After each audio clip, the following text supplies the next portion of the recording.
Hi, thank you for joining me for Soul Spark. I'm Dawn, and this is Meet Me at the Bridge. And this is a little bit of picking up from the last video, which was our soul map. And I talked about how this journey with our twin flame is much like exploring a map with different stops along the way and coming to a bridge, which is our soul bridge, which I'll include some links at the end and down below. But through ascension, we are expanding our awareness, and that can happen in a lot of different ways, such as through meditation, getting messages, dreams, just educating yourself about spiritual growth. And that brings me to what I want to discuss today, which is wording. And I'd like to say that I'm not discussing this to say what anyone says or does or is going through is wrong, because some of that is just how we grow. But I just hope to share what I feel is another aspect of that growth. And it may be that you already know this stuff and already practice using words that resonate with you and staying away from words that don't resonate with you. And maybe this will just be confirmation for you. But our words, even our thoughts, are vibrations. And there's so much importance in our thoughts and in our words. And if it's one thing I've noticed since I met my soul in another body, it's that controlling my thoughts can be extremely difficult. That's one reason why meditation is so helpful, because it really helps get the mind in check to a place of peace. But I want to focus on words for now. And I'm not talking about using words as some sort of tactic to force or persuade, though that's just more for us to grow on as well. I'm not knocking that. A lot of people will teach on that when it comes to manifestation. But I just mean educating yourself on your spiritual growth and not just on things to do with your twin flame. So, our words are part of our awareness, and awareness is a big part of getting in line with our soul frequency. That for me is a quick way to discern if something I'm reading or watching is coming from truth, and or if it's under a false perception, which so much twin flame stuff is. And that's why I want to share this, because I feel like it's something that helps us in our communication with our higher self, getting our own navigation instead of getting it from outside sources all the time. And that enables us to move to the points on the map I discussed in my other video. One of the first things that stood out to me, and I believe it was just my higher self showing me, but the use of divine feminine and divine masculine is often a bit of a gaffe. You may have heard me talk about this a few times before. But when I hear people use these terms inappropriately, it throws up a yellow caution flag, because it just makes me think they're not aware of the truth concerning that energy. And again, we all go through this differently. I'm just sharing what resonates with me. And words have always been important to me as a writer. But if you've watched some of my other videos, you may have heard me use the terms feminine or masculine in turn, or FI or MI. And the reason why I decided to start using these words is because, first of all, divine masculine, for example, is not a person. Even though many people often refer to their counterpart as the DM, it's energy. What's considered to be traits of the soul are the polarities of the soul, which are called divine energies. And we as humans categorize them as divine feminine and divine masculine energies. And they're symbolic of femininity or masculinity. We all have the potential to be in any of these energies at any given time, but sometimes we fail to do so if we're not being true to ourselves. So we often associate the DM or divine masculine with the more physical twin, who prior to their awakening is the one deeper in the matrix, but through ascension is the one who is more grounded in the 3D. But it's healthy, it's balanced. I call this the MI or masculine intern, because to me, when I say MI, I'm not referring to my counterpart's higher self. I'm not talking only 5D. And sometimes people do that and it's confusing, because they're actually referring to the energy, but talk about that energy like it's the person themselves. I'm talking about my other physical person who could be at any place in their life, including where they were before soul recognition, like awakened, not awakened. Maybe they're still in denial of the connection. And that's another word, connection, which I'll get back to that in a moment. But the MI, maybe they're progressing, ascending, wherever they're at. I know I'm referring to the physical body of the more physically linked counterpart. Or another example, we say the matrix twin. That's someone who's trying to deny the connection. Their focus is the matrix. It's their focus is the world around them and how they see themselves fitting into that. They put a lot of value in societal views, material things. They often disregard anything that gets into the etheric realm. They're very logical.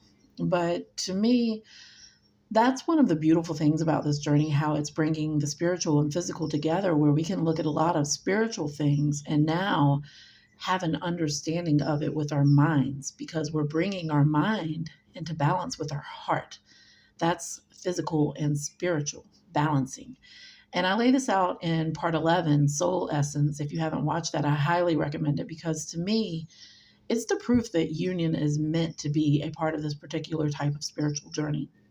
But I think that it's incredible how how we're shortening that divide that's always been between science and spirit.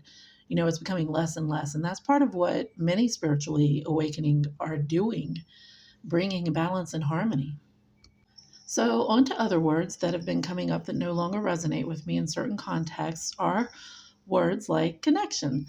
To me, it can imply that there can be a disconnection, and I've used these words plenty, but now I want to say words like bond, because to me, connection, disconnection feels like separation, depending on the context, and it may not always be coming from that, but separation, that's another word. We have labels all over the place, and we do need them to have discussions.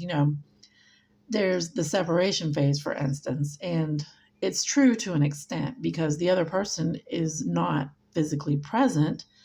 But I feel like there could be a better word, because while the bodies are in physical separation, and it's because we need to grow, but our energy, our soul is not separated.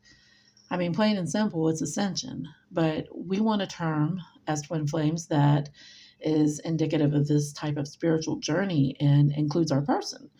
Plus, there will always be potential for ascension depending on your purpose. Like, we could say growth or expansion, but that may be ongoing even after union. But I think we could easily call it something like the balancing phase, or I like the bridging stage, because we want something that identifies what's happening for both before union can occur. And I'm not trying to change mainstream terminology. I'm just putting it out there because it's what I want to practice. And if it resonates with you, all the better. But bridging is a beautiful and empowering way to think of that time when we're growing and why we're growing. Like, what's actually happening? We're growing spiritually and we even experience physical changes. But on a deeper level, instead of thinking of it as being separated, we're actually being prepared and equipped to come into union physically and spiritually. So, back to the soul bridge, which I discussed more specifically in parts 6, 11, and 13. Our divinity is helping us to build that bridge back to be stronger for greater spiritual existence with our 3D lives. We're on this path, that map I envision, I talked about in the last video. And even though this bridge isn't our final destination, it's a point on the journey, a place on that map that we meet up with our other body because we're in balance and harmony with our divine energies, which is just being in our truth, being authentic, living in self love, with that being our priority. And through that, we're able to show and be love for others. That's part of our bridge too. Awareness is also a part of that. Knowledge, our words, our thoughts are all a part of that. It's our vibration. And through that, we come to align with our soul's frequency, which is the soul bridge, as I like to call it. And my person, the one who is on this journey too, because they share my soul, though they may be taking different paths along this map, making different pit stops, depending on what they're being led to do, Our paths are different for the first portion of our journeys because our physical realities are different. And even our roles may be different in our shared purpose, which is why our ascension with our physical aspects happen in the so called separation stage, because much of our 3D is dual. But the physical, mind, body, emotions, are what I'm leveling up, what they're leveling up in aligning with their soul, which is my soul. Because our soul doesn't need to level up. The soul is what we're leveling up to, or leveling our physical nature to. And in that alignment, that means that the other body is going to meet me at that bridge at some point, because once you get to that level, you're always there.